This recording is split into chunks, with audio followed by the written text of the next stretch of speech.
Welcome to Ready to Talk, Ready to Listen, a podcast about all things mental health. CHE Behavioral Health Services interviews guests as they discuss relevant mental health topics and speak with our industry's top leading trailblazers. Let's get started discussing behavioral health and ways to support our mental well-being.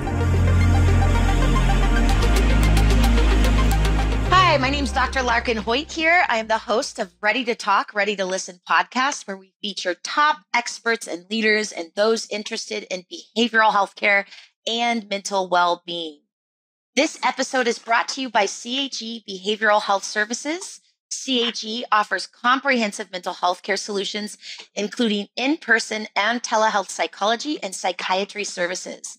Listen, Jessica, Americans are experiencing greater stress, anxiety, and depression than ever before. CHE's mission is to provide access to care and support people to improve their quality of life and emotional well-being. We have over 850 professionals committed to providing gold standard and evidence-based practice in our behavioral health care. To learn more about CHE or to book an appointment, please call us at 1-888-831-2618. That's 1-888-831-2618. Or you can visit us at cheservices.com. So I'm really excited, Jessica, to introduce you. And I cannot say as much as what I'm going to say now about how thrilled I am that you have taken the time out of your very busy schedule to come talk to me about a very important topic in public health issues. So thank you. Thrilled to be here. Great. So audience, let me tell you a little bit about Jessica. She is our guest today, and she is a 2-time published author. Miss Jessica Yaffa is an internationally recognized health relationships expert, speaker, trainer, and coach. She has a degree in sociology from the University of San Diego, California, as well as being a certified professional coach, along with more than 2 decades of experience. Ms. Yaffa holds several positions of leadership within the mental health community. She is the co-founder and president of the nationally recognized nonprofit NoSilence, NoViolence.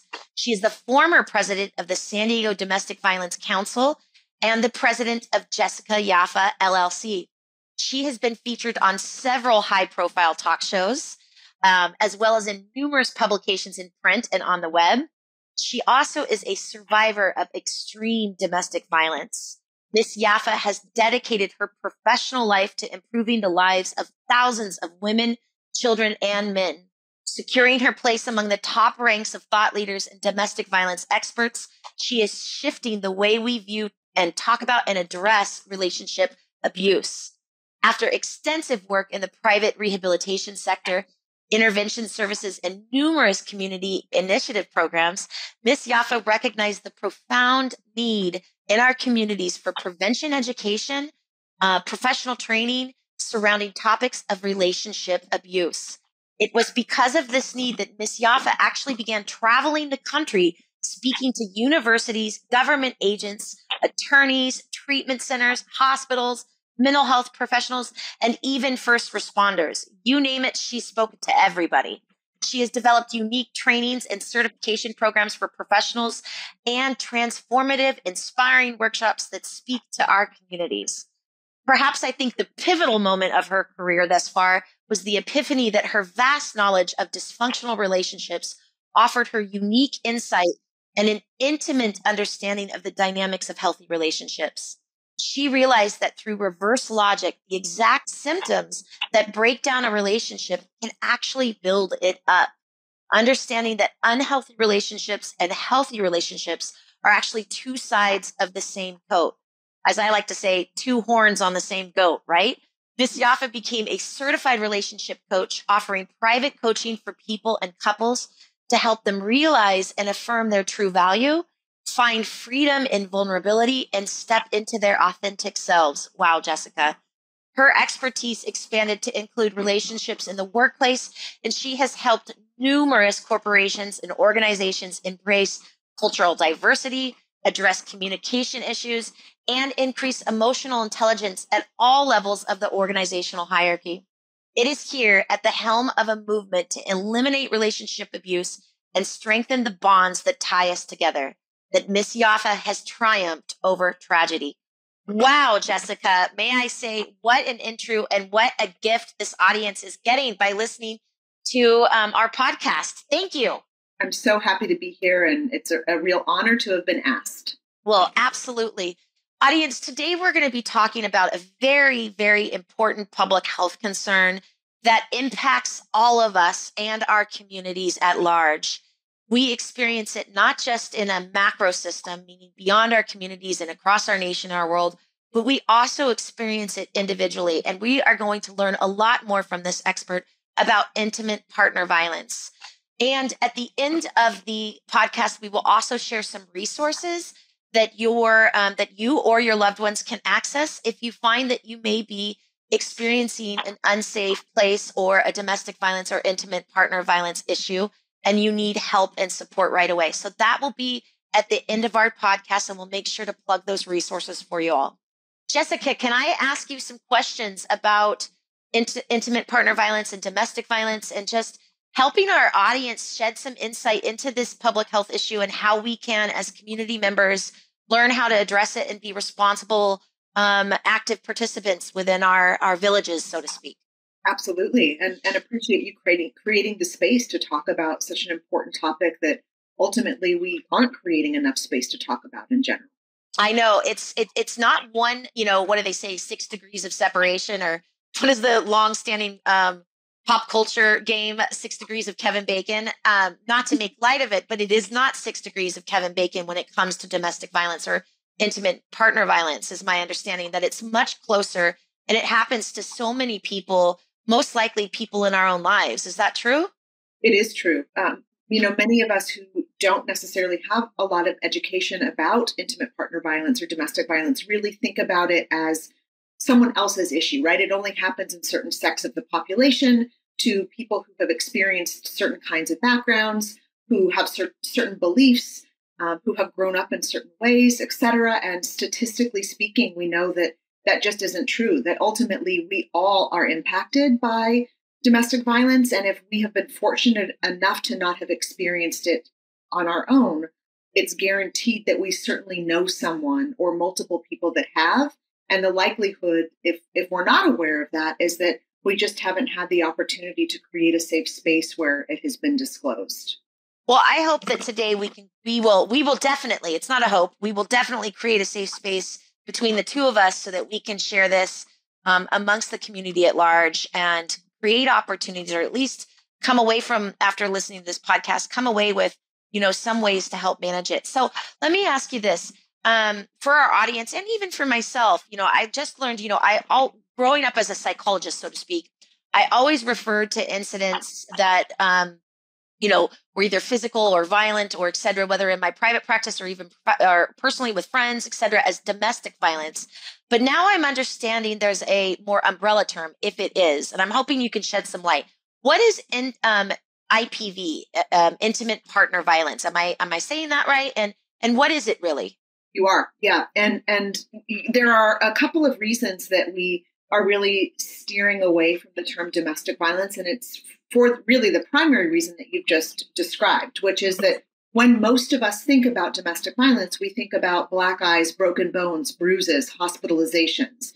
And when we talk about the continuum of relationship abuse, which is really the same thing as domestic violence and as intimate partner violence, there's so much more that is incorporated into those experiences that we feel like it's really important to utilize a term that is a little more all-encompassing, so that when people think about relationship abuse or intimate partner violence, they're also recognizing that that constitutes a number of things, from psychological abuse to financial abuse of pets, with the idea of wanting to control an intimate partner or former intimate partner, as well as all of the ways in which we can experience emotional abuse, sexual abuse, etc. So intimate partner violence is really a term that can be used in conjunction with or instead of domestic violence, and speaks to not just physical abuse, but all of the other ways that we can experience abuse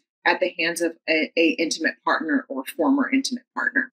So in other words, IPV, intimate partner violence, is a way to make sure that we just don't think of abuse in terms of, like you said, broken bones, but think about all the ways in which a intimate partner can exert power and control over a particular person in a relationship, and be able to understand that it isn't just broken bones. There are so many other ways in which people can suffer from this exertion of power, as you said, finance, even with pets. And so I can appreciate the broader term, because I do think as a psychologist, it's important to be inclusive to other barriers that prevent a person from living a free, authentic, meaningful, safe life. And I think those pieces really do cover that. That makes a lot of sense. Yeah. I hear that according to the CDC, and I know you brushed upon this already, but I want to actually ask the formal question. So I did some research before we jumped on the podcast, and the CDC said that 1 in 4 women and 1 in 10 men have experienced intimate partner violence. Is that true? And if so, how common is this in our communities? Yeah, astonishing statistics. And I would venture to say that the numbers of folks who have experienced some form of intimate partner violence is actually much higher than that. Because Wow. that statistic is speaking mostly to physical incidents of abuse. And it's also based on the number of people who are reporting having experienced intimate partner violence, right? So when we think about all of the reasons that people don't report, as well as the number of people who are experiencing other forms of intimate partner violence, I would venture to say that those numbers are much higher. Wow.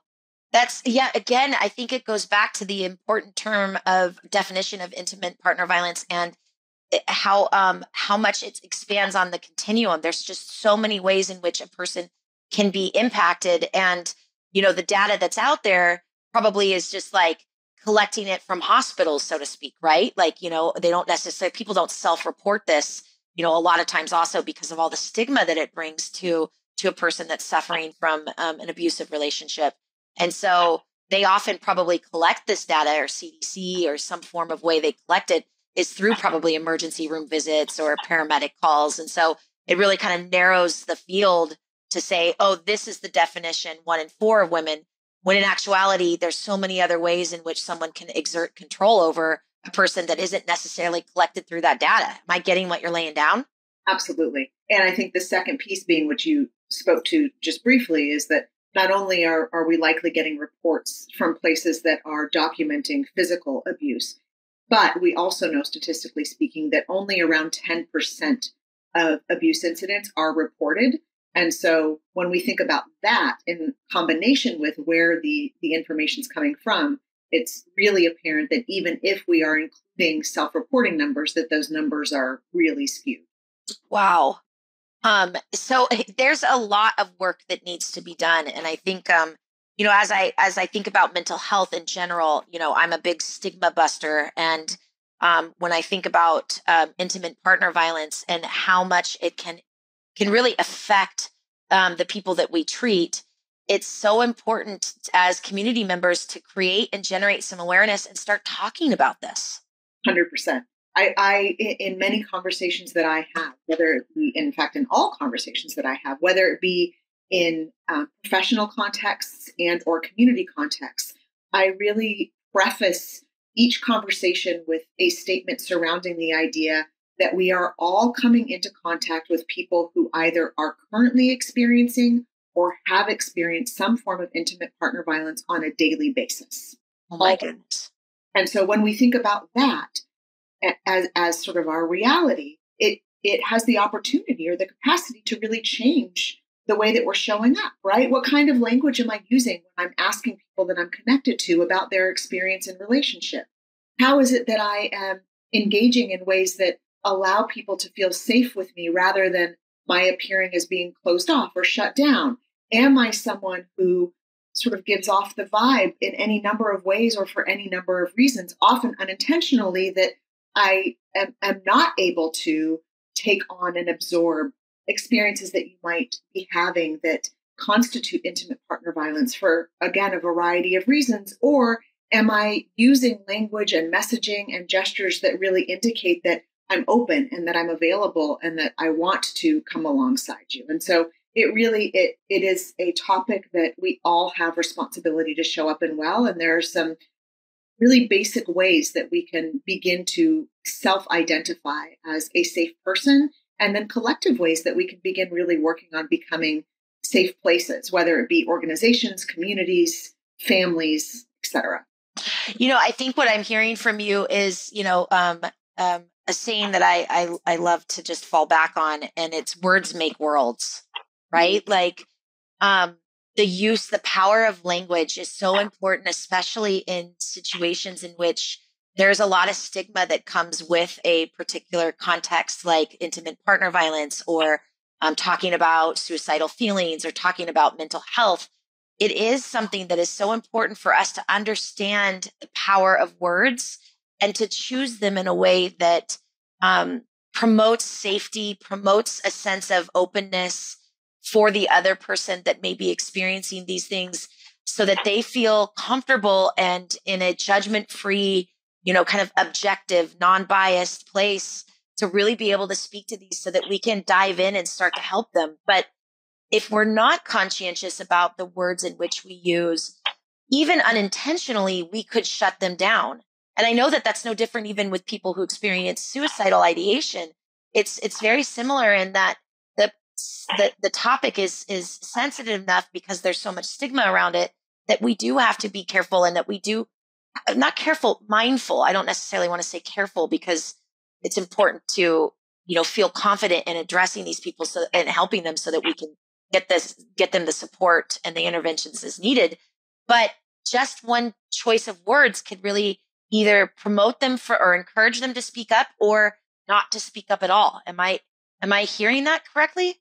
Yeah, you're spot on. And so, there are some real sort of tangible ways that we can begin to eliminate some of the most harmful information and incorporate some of the most helpful phrases.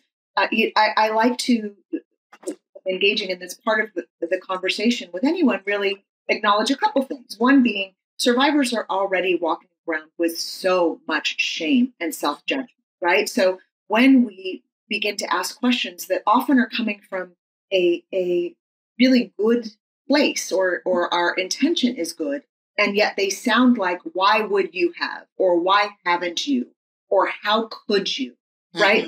Those sorts of sentence stems tap right into a survivor's feelings of shame, judgment, etc. And we deem ourselves to be an unsafe space because we obviously don't understand their experience, right? And then on the flip side, if a survivor discloses to us or takes a risk in disclosing to us parts of what they're experiencing, and our expectation is that they now are ready to leave the situation, and they're not, we also then can do a lot of damage and potentially harm. And yet, of course, our desire to see those that we care about be safe is driving that need. And there's a way in which we can come alongside folks who are experiencing this and offer resources that are without agenda or expectation attached, which is a much emotionally and physically safer place to come from.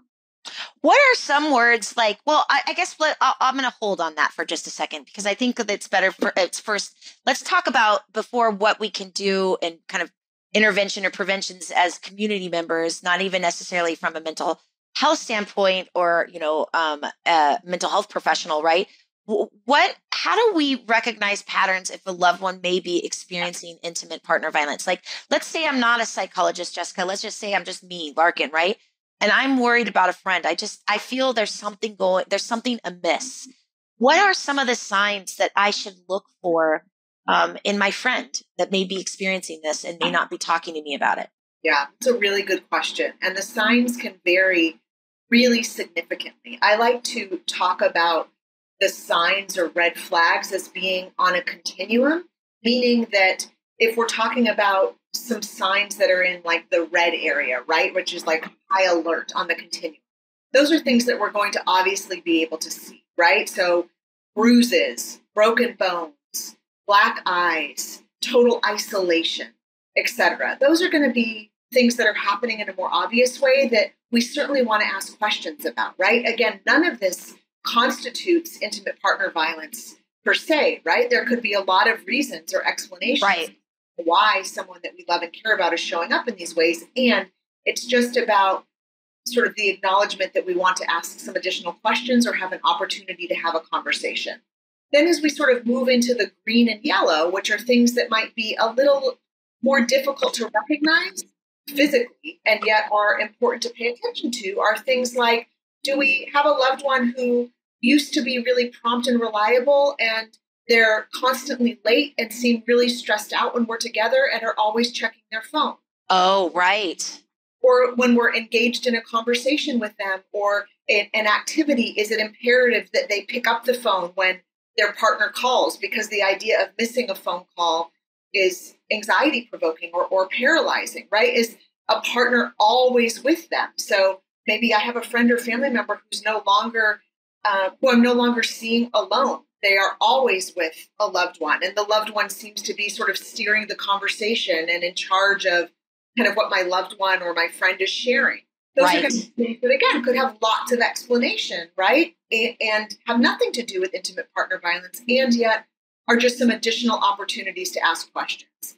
And then when we land sort of in like the least obvious space on the continuum, these are things that actually could be indicative of a really loving and caring relationship or indicative of intimate partner violence, which can be really confusing. And again, if we're a safe person and begin to sort of develop this idea that we are a safe place to have the conversation, we simply have an opportunity to ask the question, right? And those are things like constant gift giving, right? If we have a friend or a family member who's always getting gifts from their partner, which can sometimes happen when there's constant fighting or arguing as a part of what we call the honeymoon phase. Or we notice that when we're at a party and someone that we're connected to as an acquaintance, friend, or family member starts to share about something, and we just notice that their partner gently starts to kind of put their hand on the small of their back or give them a little squeeze on their hip to indicate, oh gosh, that's not actually an area that's safe to go or okay to hear about, right? Those sorts of things, again, can feel like, oh, this is a really doting partner who wants to be physically connected to their person or their loved one. Or it can also be a partner who's trying to control the conversation. It's complicated, isn't it? It's really complicated. And I think, I imagine we'll get into some of this in a bit more detail. If there's anything that I'm able to kind of impart in this moment, as we talk about the fact that it's complicated, it is that when we begin to become comfortable with language that acknowledges that it's complicated and uncomfortable, we already become a safe place, right? So starting conversation with things like, I may be way off base, or I don't even know like how to ask this, but I love you, I care about you, and so it feels important to bring up, and I'm sorry if it comes out in a messy way. Or I think I've kind of missed an opportunity to have a really important conversation. And again, like, I don't know if I'm picking up on something or could be totally wrong. And yet if you are important enough to me that I simply bring it up, right? That it's like that we're asking permission to make mistakes and that we're acknowledging that it's messy and that we may not get it just right. And yet we're willing to have the conversation because the person that we're having the conversation with matters and we see them and they're important to us and they're worthy of connection. That is the greatest gift that we can give to anyone who is experiencing intimate partner violence. Is to show up and be there and to make it a safe space. And so some of the times, like, I mean, definitely what you've described, like the party or the cocktail scenario, I've witnessed that. I mean, whether or not it's my personal friends or whatnot, I've seen it. Hundreds of times in, cocktail parties or whatever social events where you see that type of interaction between one and another. And it's not like, hey, there's just jump to a big conclusion that it's IPV, but it's kind of almost like it's like a package of symptoms, if you will, or signs that are evident that is important to look at. And so with that said, those are some of how to recognize patterns. And I like how you described the continuum, but could you, for our audience, just describe that one more time? Like you said, red, yellow, green, I think, or Yeah. So what is that? What when we're looking at that, can you kind of visualize that or articulate a little bit more about that so we can visualize it better? Yeah, totally. So if you're looking at a straight line, right, and the line, it has different colors attached. On one end of the line, it's red, and then in the middle, maybe it's orange, and then on the other end, it's green and then yellow. Got it. And if I were to say, what are some of the things that would be the most potential obvious signs of intimate partner violence? The red end of the continuum these are the things that we can most easily see, right? Like the black eyes, the broken bones. Right. We can easily identify it. Yep. And then as we move toward the other end of the continuum, these become things that might be less obvious to see or pick up on or notice. And yet we don't want to disregard and want to ensure that we are paying attention to and simply asking questions around. Got it. That's helpful to conceptualize it in that way because some are more obvious to the observer where others require a lot more. Well, all require questioning, but some are more, what's the word I'm looking for? Sort of discreet. Discreet. Yes. I was going to say kind of inconspicuous, but yeah, discreet is the better word for that. And so let me ask you, so once we recognize the signs, maybe, a friend or a loved one of ours, or even ourselves, right?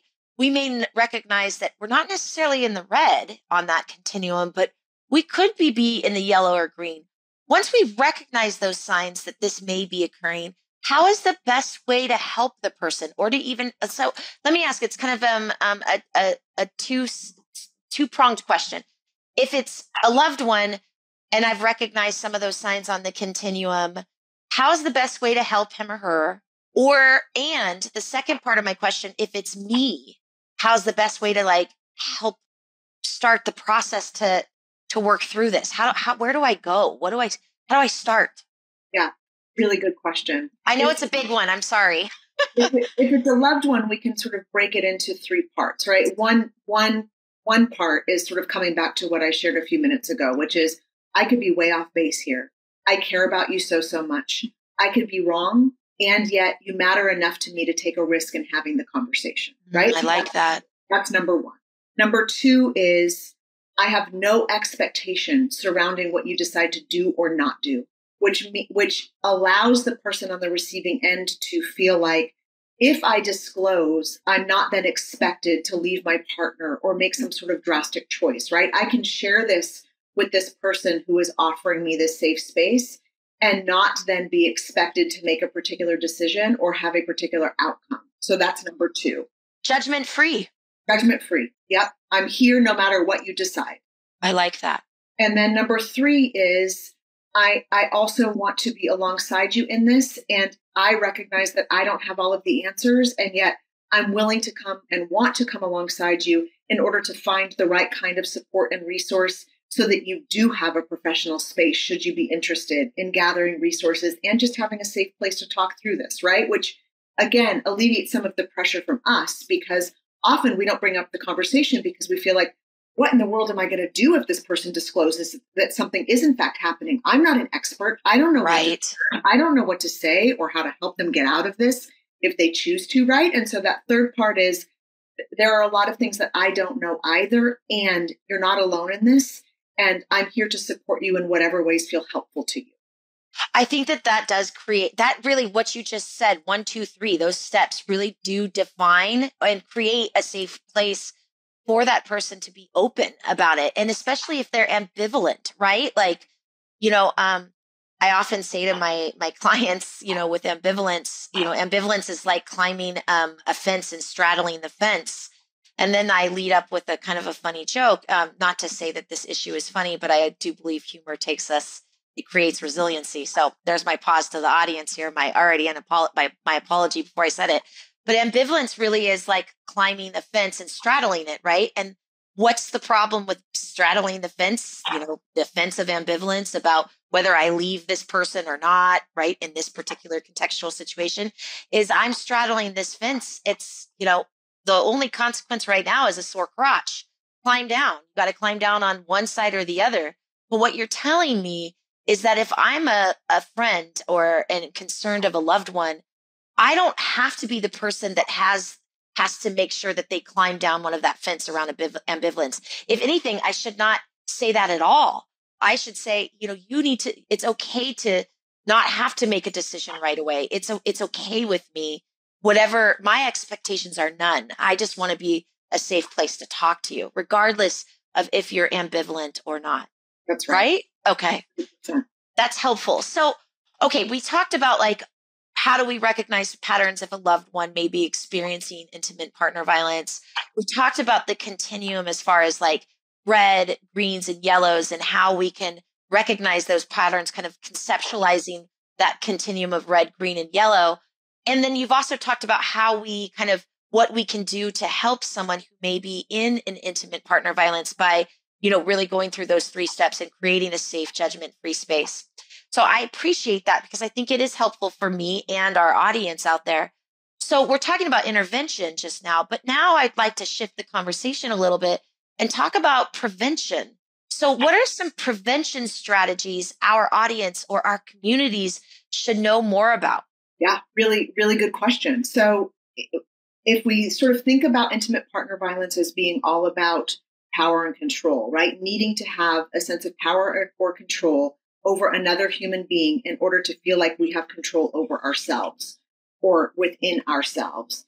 If that's what we're wanting to break apart, and we're also wanting to work with folks surrounding their beliefs about their internal and inherent right to be respected, to feel unconditionally cared for, to feel unconditionally connected, seen, heard, etc. If we sort of look at this from both angles, in my opinion, where prevention begins is with our really little ones, when we talk about what it looks like to be in mutually respectful relationships, what it looks like to identify, establish, and maintain boundaries, what it looks like to acknowledge that we only have control over ourselves, our own choices, our own behavior, etc., and the damage that can be done when we attempt to assert that onto someone else, as well as some of the really early red flags and warning signs, right? When we begin to have those conversations with our littles, that begins to change what they're looking for in relationship and their expectation of relationship. And even then, sort of bigger than that, when we think about the idea that our own family systems are where we model what it looks like to be in safe, healthy, unconditionally loving relationship. If we're parents, we have an opportunity to think about what is it that our kids are witnessing, surrounding what it means to be in healthy, connected relationship. If we are working with kids in other settings, we have an opportunity to think about what am I modeling in terms of my own boundaries, in terms of honoring who they are, their needs, what does respect look like in our engagement. And if I'm working sort of on a community-based level and I'm engaging with families, parents, other individuals, etc., I have an opportunity to also think about, am I sending messages of the people that I'm working with being authentically deserving of the things that constitute healthy relationships, right? So as simple as, am I showing up on time? Am I sort of infusing messages of their time is valuable? Am I owning my stuff? Am I saying I was wrong there or I made a mistake? Am I infusing messages of, I am not always right, nor do you need to be, or can you? Am I able to sort of say, no matter what you choose surrounding engagement of services, I am here to support you and have no expectation, which infuses messages of you don't have to perform your way into being accepted or cared for in this relationship. All of those sort of micro interactions really contribute to a person's belief about who they are, what they're deserving of, what healthy relationship looks like, and what their expectations of themselves and others in connection with one another can be or should be. So what you're talking about as far as prevention goes is we have a great opportunity to teach our young people, our little ones, our adolescents, what it is to be in a healthy relationship. And, it reminds me, as the psychologist I am, I think about vicarious learning, right? And for those of you that may not know what vicarious learning is it really is a way, regardless of age, we can learn by observation from another with, a great intensity, and we can, it can be very valuable. And so what I'm hearing from you is there's all this like vicarious learning or modeling that happens, and we need to be observant of that type of modeling behavior, because our little ones, our adolescents, our teenagers are learning from it vicariously, whether or not we recognize it or not sometimes. Absolutely. And not just our adolescents, but our littles, right? Right. This education and modeling begins from, pre-birth, even, according to some of us. Yeah. Like our neuronal pathways start to develop, pre-birth and post-birth. And I know that, if we're in a home that is not necessarily as safe or positive, some of our neuronal pathways can get forever changed, and we can develop what we call trauma tracks, where we can respond as we grow older in a way that is more anxiety provoked. And so I can understand its influence, not only just in the womb, but post birth. Yeah. What I also hear from you is the importance of boundaries. And in my own practice, I talk a lot about that with my clients, is what are your boundaries and what do you understand boundaries as? Because boundaries really are a way for people to assertively communicate thoughts and feelings and ideas, and also ask for what they want or need. And this can be very empowering because it allows for the person to have a stronger sense of who they are, have a stronger sense of what matters to them, while also recognizing that boundaries are not demands. They really are a form of self-care. And it's really in place to take care of yourself and not control others. And so I think that, would you agree that boundaries and kind of understanding boundaries in a new way would be important work for people prior to being in a relationship, or if they are in a relationship, start to really explore that? Absolutely. And when I do boundary work with people, I really look at it sort of in 4 parts: positive negotiables, positive non-negotiables, negative negotiables, negative non-negotiables. Positive negotiables being what would be ideal for me to have in a intimate relationship? What would I sort of in an ideal scenario choose for myself that I can also practice flexibility in, right? So I might love someone that enjoys traveling as much as I do. But where I'm willing to be flexible is, even if they aren't necessarily excited about international travel, they totally support me internationally traveling with my friends and family, and they're willing to engage in multiple trips per year within the United States, right? Where a positive non-negotiable is something that would sound like, this is something that I must have, that's a deal breaker, right? And if it doesn't exist for me, I am clear about this relationship not working for me and my need to either not consider it in the first place or walk away. So something like, I must be in a relationship where my thoughts, feelings, and emotions are able to be expressed in a way that helps me to feel safe, respected, and supported, right? And then we do the same with negative negotiables and non-negotiables. So, it might feel frustrating if we're talking about negative negotiables to have to deal with this, but it's something that I'm willing to compromise in, right? So it would be hard if we had different political views. Right. But I'm willing to stretch as long as my partner and I agree that we are able to respect one another's opinions, or that there are certain things that we just don't talk about, right? Where a negative non-negotiable is, this is something that I will not tolerate. So that might be something like any form of intimate partner violence, right? Right. And that helps people to get clear about not just what they won't tolerate, but also their intentional yeses and where they want to practice some fluidity and flexibility, which I also think is important. I think psychological flexibility is extremely important and something that we have to embrace. And how we do that really is through a growing awareness of what is valuable in our life and what is important for us, and those kind of forms of self-care.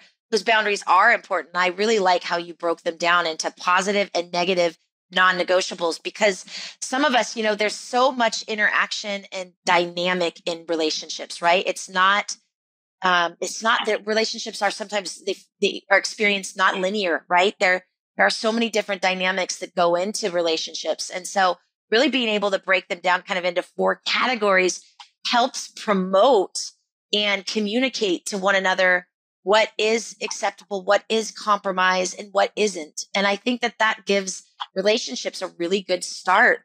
Or if you're in the middle of it and you've been in one for years and you haven't been practicing, really creating a place where you can start to explore that with one another so that you can take care of yourself, right? That's right. It's like the old, what do they always say with that? I know it's been used so many times and in so many places, but the airplane mask, right? Yeah. Like you have to put yours on before you help put the other person's on. And that's the same with boundaries and relationship and negotiables and non-negotiables. And I know where some of the audience members are thinking, well, how does this have to do with intimate partner violence? But I think it has everything to do with intimate partner violence as far as prevention goes, right? Is to really be able to communicate what your boundaries are in a way that governs mutual respect to one another, but also really does set your non-negative negotiables up front.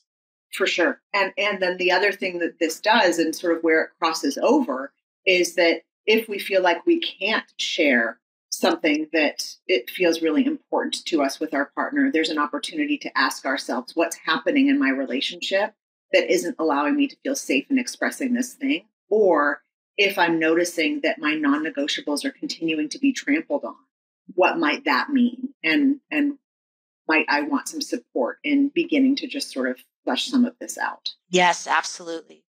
Well, that is helpful. And it's important for us to understand some preventative strategies. And I thank you for sharing that.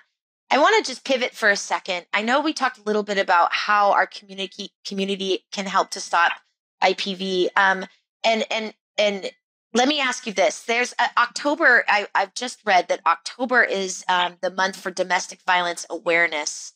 And so how does this type of awareness or initiatives nationwide help address our issues as it relates to IPV and those issues that, happen in our community? How do awareness months like this help?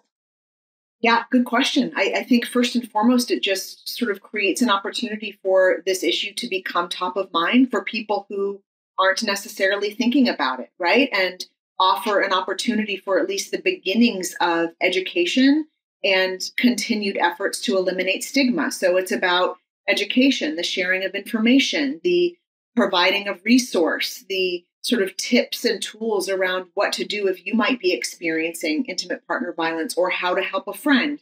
And it becomes something that, because the public is committed to acknowledging as an experience that is significant and worth paying attention to, it also gives voice to survivors who may be experiencing this in the acknowledgement that, number one, I'm not alone, that I'm seen in this.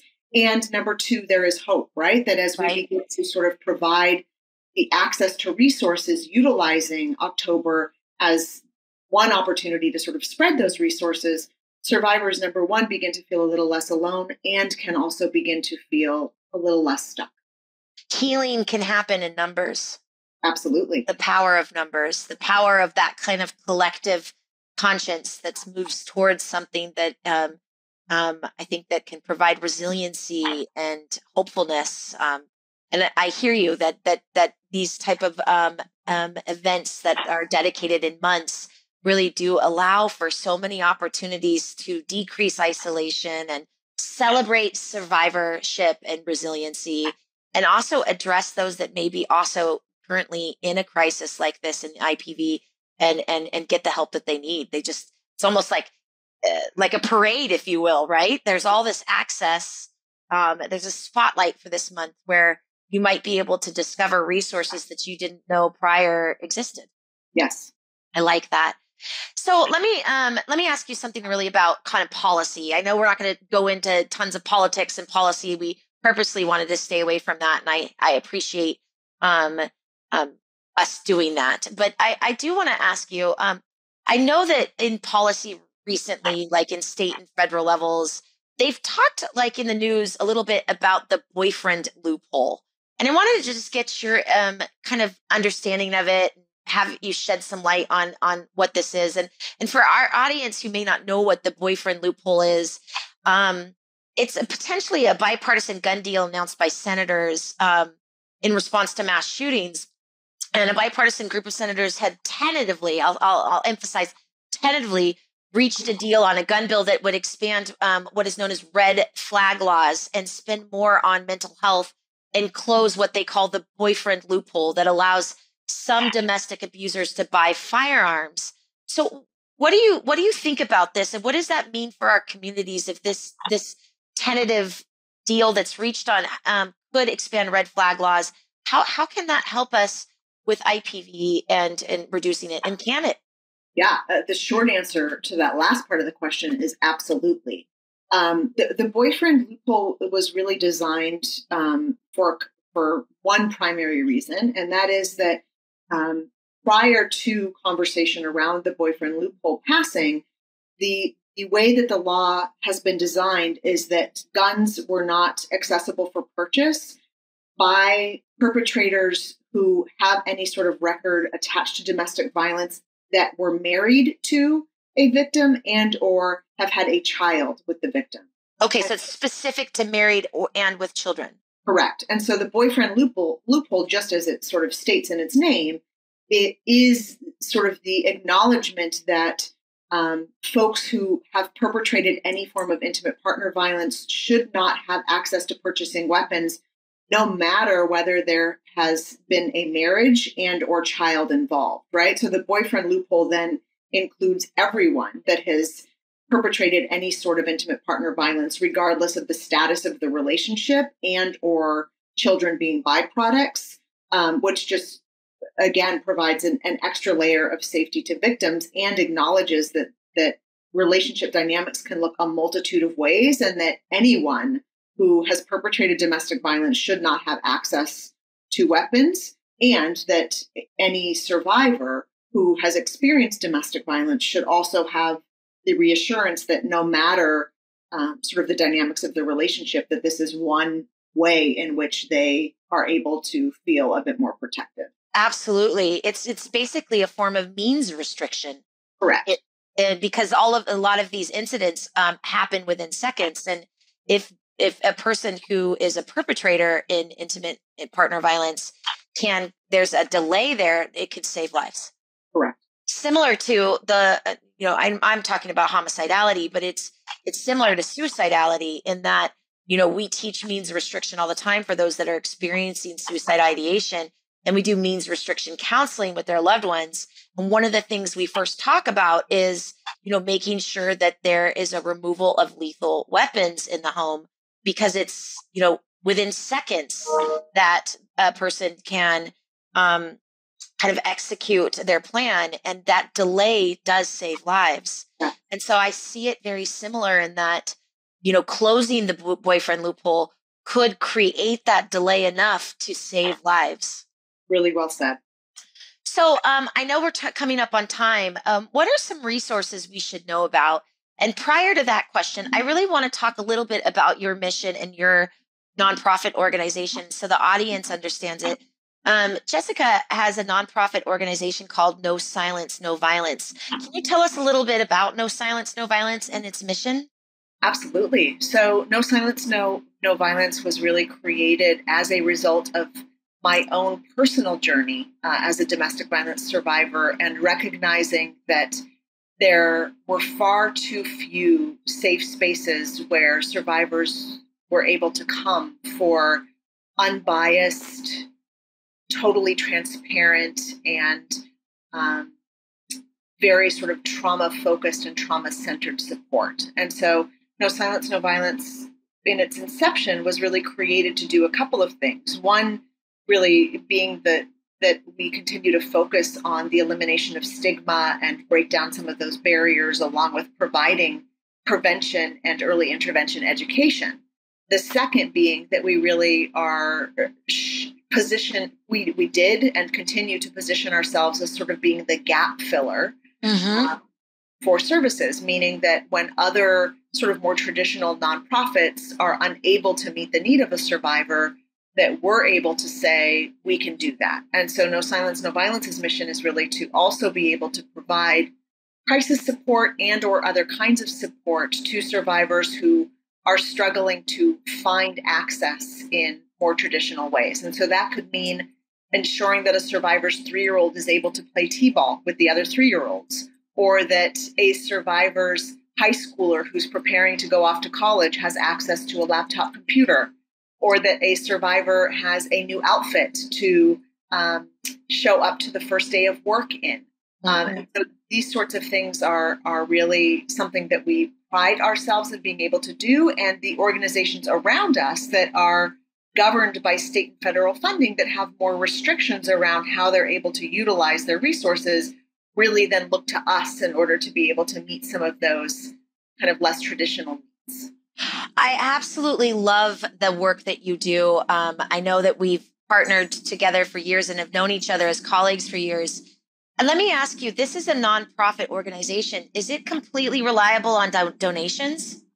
It is. And not only is it completely reliable on donations, but we don't accept state or federal money for the reasons that I just described. So we work really tirelessly to find either very small private grants and or foundations, as well as individual donors, to help us remain in a space where we're able to say, we can do that in some of the ways in which, again, a lot of the federal and state dollars don't allow for opportunity in or with. Now, as our audience may be listening and saying like, hey, I want to help with that, could they go to your website and start to look into how to, either donate or, somehow in some way help this very important organization? Would they go to your website to learn more about that? Absolutely. We have tremendous need not only for dollars, but also volunteer support with running of our support groups or answering crisis calls or helping us with fundraising efforts, providing education in our communities. And so, our website is a great place to find out more about those opportunities as well as to donate dollars. We actually have an upcoming fundraiser for those that are local to San Diego on October 20th. And in the next couple of days, there will be more information about that as well. And our website is www.speakingout.nsnv for NoSilence, NoViolence.org. So that's speakingout.nsnv.org. And for your audience, just so you guys have a heads up, if you weren't able to write that down quickly, in our link, you will see this website so that you can go on there and see if there's an opportunity to give back in a very meaningful way. I'd like to also say, before we wrap up, what are some resources we should know about? And are there any other things you think would be important for our audience to know about? Yeah, I think that the number one resource that I like to point to in conversations like this is the National Domestic Violence Hotline, because there could be people listening from all parts of the country. And so rather than providing locally specific resources, I think it's really important that people have one place that they're able to access that then has access to all sorts of resources in your particular region. And I think it's also important before you share that number, Larkin, to acknowledge that it does not need to be the survivor themselves that calls, right? That's important to know. Okay.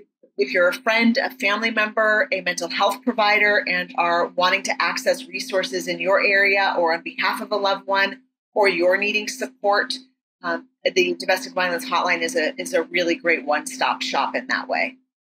Thank you so much, Jessica. This is such important information. So again, that information will also be in our link from our podcast. That's the National Domestic Violence Hotline. The number is 1-800-799-SAFE. That's 1-800-799-SAFE. We've been speaking to Jessica Yaffa, and she is the president of the nonprofit organization Speaking Out, NoSilence, NoViolence. You can find more information again on her website, speakingoutnsnv.org. And you can also, she is a expert certified relationship coach and specializes in that. If you're interested in enhancing your relationships, she's a great person to be in contact if you are local. I don't know if you do teletherapy, Jessica, do you? I do, yeah. And one of the great about being a coach is that you don't have restrictions. So I'm able to see people nationally. That's fantastic. So if you are interested in also working with Jessica and finding more about the wonderful work she does, in addition to NoSilence, NoViolence, you can go to her website, Jessica Yaffa. That's Jessica, JESSICAYAFFA.org. And that's JessicaYaffa.org. We've been talking to Jessica, all expert of intimate partner violence and how to address this issue in a safe, non-judgmental way, and also here to shed light on this public health issue and that there is hope. I want to thank you so much, Jessica, for being our guest. It's so appreciative, and I hope the audience learned some valuable things today about this public health concern. Thanks so much for providing the space and facilitating such an important conversation. Thank you. Thanks for joining us in this episode of Ready to Talk, Ready to Listen, all things mental health. Click to subscribe to our podcast on iTunes or Google Play. Until next time.